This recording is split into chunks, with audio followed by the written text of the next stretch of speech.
What's up, everybody out there in YouTube land? What's up to all my subscribers and all the new people who may be checking out this video for the first time? And this is your first introduction to your boy, Bless the Damn Best, right? I feel the need to, just put that little qualifier out there on this particular video because this particular video is kind of outside of the norm for, what I normally discuss on YouTube, but it's something that I follow closely and I have, different views and different experiences with it. And so every time I see something that just jump out at me, I decide I need to speak on it a little bit, right?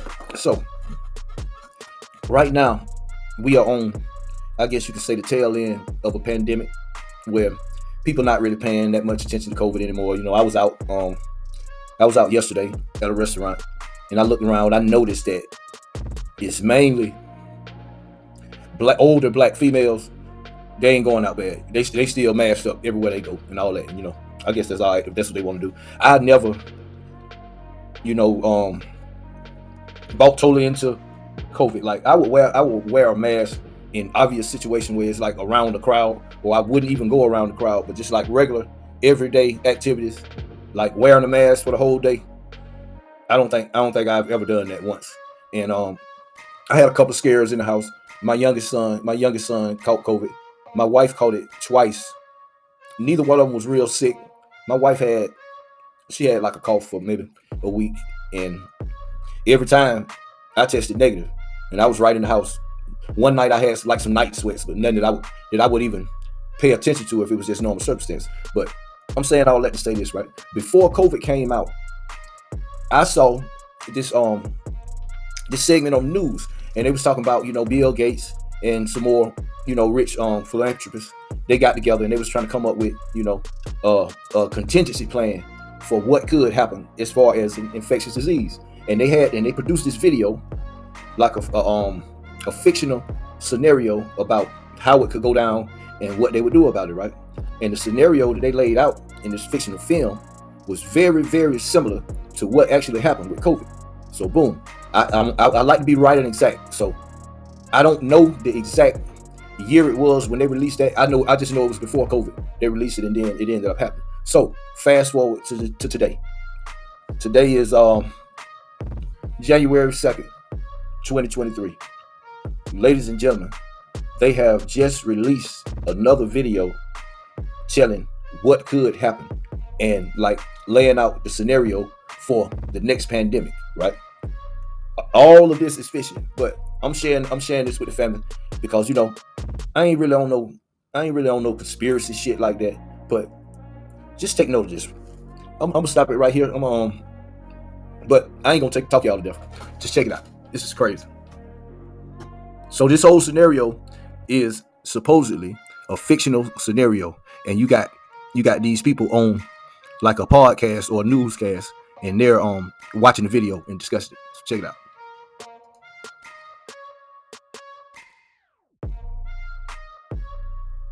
Yeah, man. Check this shit out, family. This is what I was talking about. Check out your boy Bill Gates. I funded a disease modeling group that uses computer simulation, and that work has been phenomenal in helping us target our polio eradication resources and which parts of Nigeria should we work harder on. And it's very natural if you have a group like that to say, hey, look at something like the Spanish flu in the modern day. Health systems are far better. And so you think, hey, that wouldn't be very bad. Well, we tried it, and there are some assumptions we had to make. But what we showed is that the force of infection because of modern transport, which compared to 1918 is over 50 times as great. And so if you get something like the flu and you look at that map of how within days, it's basically in all urban centers of the entire globe, that is very eye-opening.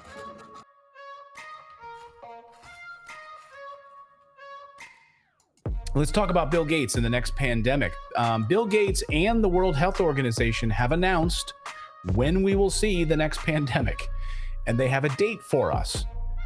So get this on your calendar, prepare, plan your trips around this next pandemic right now. We'll have more on that in a second and the dates, but you'll remember Bill Gates and the World Health Organization previously held what was known as the 2001 Event 201.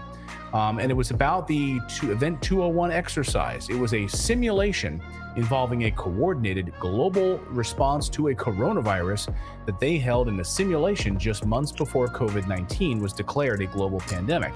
So they're pretty good at predicting this stuff. That they held in a simulation. I mean, what kind of people sit around holding doomsday scenario simulations in their spare time? I don't know how they pull this off. Fauci, remember Fauci told Trump in 2017, not that there could be, not that there might be, but there would be a pandemic during his presidency. Yes. Yeah, and Obama ran exercises for it during his pregnancy. During his pregnancy. During his presidency, too. At the womb factory. So they've just gotten together and they're doing it again now. Bill and Melinda Gates Foundation, along with Johns Hopkins Center for Health Security and the World Health Organization. Bill Gates. Boy, in this world, money gives you untold, unwarranted, unearned influence. Bill Gates is a like a computer guy, right? I'm saying, why is he involved in all this life or death shit? Why is he right at the center of all this shit? Don't turn me into a conspiracy theorist. I wish I was making this up. This is not a conspiracy theory. They did this. And they just conducted their next pandemic tabletop exercise in Belgium. It's called the Catastrophic Contagion. Hey, honey, where are you going this weekend? I'm going to Belgium. I got a conference. Oh, yeah, what's it about? It's called the Catastrophic Contagion event. Oh, what are you guys going to be doing? Oh, we're just planning the next pandemic.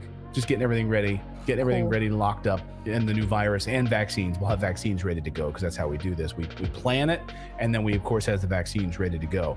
So this is the video. See, it always goes back to a such and such.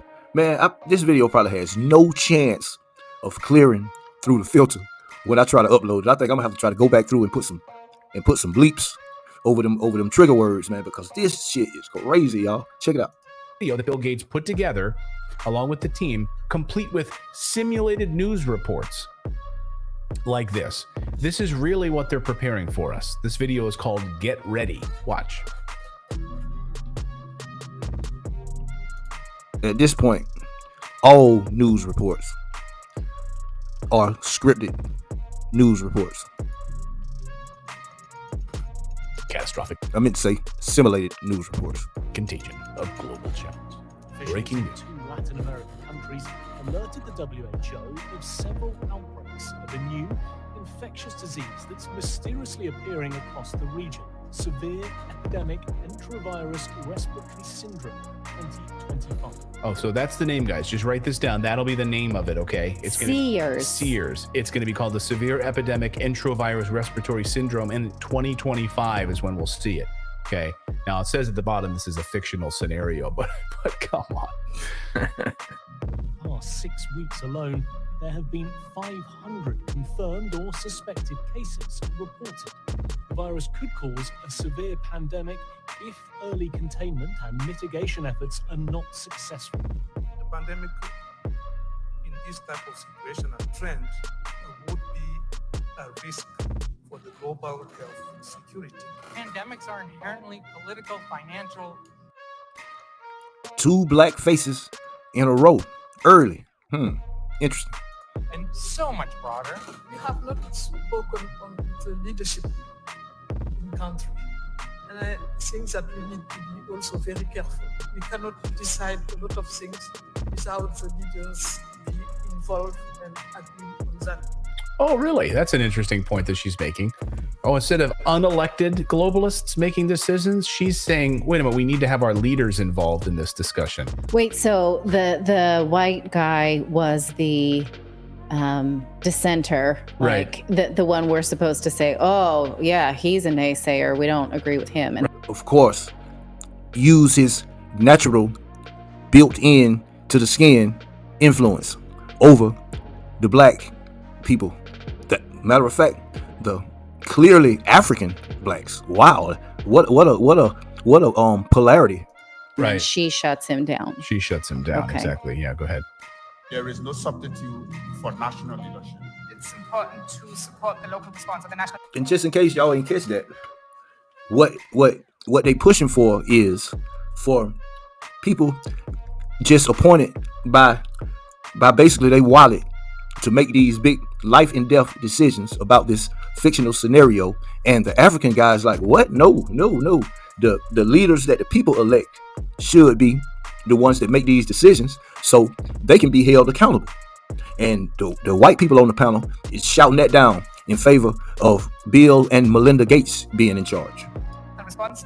Training those that are in these areas first, enabling them with the tools, protecting them, and if needs be, regional solidarity first. At this stage, communication is key, and communication should include not just scientists with data, but also social, religious, and political leaders. Trust. This is an essential issue. And trust was broken among countries, between populations and healthcare systems, within healthcare systems. Hey, look at bruh face, how he looking right there. Bruh looking like, man, if you don't get the fuck out of here with that shit, if you don't think we see through that bullshit you spin in this fictional scenario about catastrophic contagion. Just the governments. I'm very sorry to say that in 2025, we need to strengthen the health system. WHO needs to be a voice for the voiceless. No one is safe until all of us are safe. As of today, there have been an estimated 1 billion cases worldwide, with more than 20 million deaths, including your That shit say GNN. 15 million children. Countless millions are alive, but left with paralysis or brain damage. Whoa. Oh, okay. So that's how it'll. So, I'm sorry. You hear those numbers? 1 billion people. Okay. Millions of children, and then those who are left will have brain damage and paralysis. So that's what we'll have. That's how this is going to unfold. The most successful countries are those which invested in preparedness and trained for this moment years in advance. This included having full-time pandemic preparedness and response teams, which conducted detailed operational planning. And What Obama set up before COVID, I might add. even tested those plans through exercises and drills. Okay. I should also point out, I didn't recognize her at first. This is Jean Reserve. She used to be a CNN anchor. She used to be a CNN reporter. Did she? Yeah. So now, I mean, just goes to show you like the cozy. I didn't recognize her at first. Her hair she's older, gray, and I didn't recognize her. But she was a CNN anchor reporter. And this goes to show you the coziness between the mainstream media and the likes of like the Bill and Melinda Gates Foundation and the World Health Organization to add credibility to a message that they're trying to get out. Right? Yes, but we have been freelance journalists before too, and you realize that she's just taking a contract job. Okay. We shouldn't begrudge someone taking a paying job. So. All right. And I saw this circulating online really quick. And I found it on YouTube and I showed Jennifer because I was like, this is like crazy that this was before COVID hit that they were playing this. And now you can't find it on YouTube. And I watched it on YouTube. So after it started to gain traction, it was scrubbed from YouTube. And now I believe you can only find it on Rumble. This video? Mm-hmm. Okay. You said this was before COVID because this just came out. Oh, this is the new one? Okay, so you've not seen the old one then? Oh, I saw. They did this. I never saw the old one. Okay. No. This is the new one that they just show released. you that because because they did the exact same thing before COVID, and it was basically this exact same thing. They laid out that it was coming. They had news people. They had the table of people talking about it. It's like basically the exact same thing. Yeah, I couldn't find that video. I mean, I showed you the event 201, but no, this is the new one that just came out. This is the brand new one that they just did in Belgium for the 2025, the new pandemic. In Belgium. Wow, boy, Belgium certainly has a sterling track record up to this point for being killers. There it is, catastrophic contagion from October 2022 and now 2025. So that's what it'll be. It'll be the Sears infection, the Sears virus. Well, they said that was a 2025. Get ready, people. An enterovirus. They said that was an enterovirus, which is that was polio. It was an enterovirus. Oh, good. So And COVID was not? Interesting. No. No, Norovirus. COVID was a corona. Oh, okay. That's The next one is a more effective virus. Interesting. the type of. So yeah, the same people behind Event 201 that David was just talking about from a few years ago took place almost 3 years ago to the day. By the way, they completed their new one now, and they say that this is going to originate in Brazil, 2025, and get ready. So, in addition to Bill Gates, the 10 current and former health ministers and senior public health officials from Senegal, Rwanda, Nigeria, Angola, Liberia, Singapore, India, Germany participated in this simulation. They had pre-recorded news broadcasts, as you saw. I'm gonna pull that back a little bit. Listen, only one white country participated in that. That's very interesting. Something's going on with that too. How they showed. I guess that was why it was so many Africans represented in that other little fake news clip. I'm gonna drag it back a little bit. Angola, Liberia. So, in addition to Bill Gates, the 10 current and former health ministers and senior public health officials from Senegal, Rwanda, Nigeria, Angola, Liberia, Singapore, India, Germany participated in this simulation. They had pre-recorded news broadcasts, as you saw, and then they had the virus simulation, and they tested the rates of spread and how this would affect children and sweep across the globe, and how they would go into lockdowns and what they would do, and preparing, of course, for vaccines as well, making sure that those are lined up perfectly with this. See, this is the beauty of what these guys do, right? It always goes back to the V things, man. Them V things is what bring those dollars. The V things create new billionaires. That's what it's all about. That's the point. Two birds with one stone. New billionaires and more dead bodies. They know it's coming, so then they just develop the vaccines that they can sell to us, and they have them ready to go right there. Yes, but you can see there's a clear narrative of naysayer guy, saying, well, these pandemics are political. We're not going to hand over power. Absolutely not. And then the sort of cooler heads in the room prevail, like, no, we need a global response. We need centralized power. No, we absolutely. No, you unreasonable guy. They played him as a caricature. Right. And then they showed other people saying absolutely. And it's interesting that they have people who look like they're from African countries. That's kind of like with COVID, how they played COVID politically. You know what I mean? You had the Republicans out there, oh, it's political, it's fake, do this, don't open the shit back up. We got to think about the economy. And you had the Democrats, no, we just got to give everybody money, and we got to lock down, and we can't come out of the house. Same old shit, song and dance. Countries, when the African Union has said, we do not want to participate in centralized power through the World Health Organization if there's a next pandemic. We absolutely will not be handing over power this way. Yeah, that's well, and one thing that I said, few African nations that stood up and actually voted that down. Go ahead, Dave. Suicide. That's what you call it if they were to do that. Suicide. Well, I was gonna say, like I was saying from the very, very beginning, and we were talking about it on the show, that if there was actually a global pandemic, then these companies would have got together with world leaders and they would have created this vaccine and spread it to the world free of charge, because they are profitable enough. The government could have paid for it to do that. But when they made it so that they created basically 9 new billionaires and it was so profitable for them, that shows you the true motivation, that it was nothing about a pandemic. Right. Yes. And this is the same thing. It's like, yeah. Go ahead. Mrs. Mom in the chat is saying, do you see that they're saying targeting kids? Because that was the piece that I feel like that was missing from COVID, is that we realized that it was not particularly terrible on children. And so this is what it's like trying to show us that would be different, because if we got another COVID related disease, we might not all mobilize the same way we did the first time. Right. But if it's going to hit our kids, you don't just live with long COVID, you live brain dead. That's the polio thing that Philip's talking about, right? Right. I was going to say, I wonder if that's why they chose an enterovirus, because they wanted to. It just wasn't scary enough. It's not scary unless it involves children. Right. And then you make that's why they went polio vaccine, to your point earlier, as part of a routine Well, it Right. is. Now, polio Yes. is now. Just slide it right in with the rest of the shots when the baby's born. But there you have it. 2025 coming out of Brazil, a different kind of virus similar to the polio virus. Long-term side effects are not long COVID, but brain dead, and it infects kids. 2025 coming out of Brazil. We've been fed up and the rage is getting higher. We fucked around and found out the devil afraid of fire. So now when we get turned up, shit get burned up. I see a lot of sojourners and that turn us, and we came to take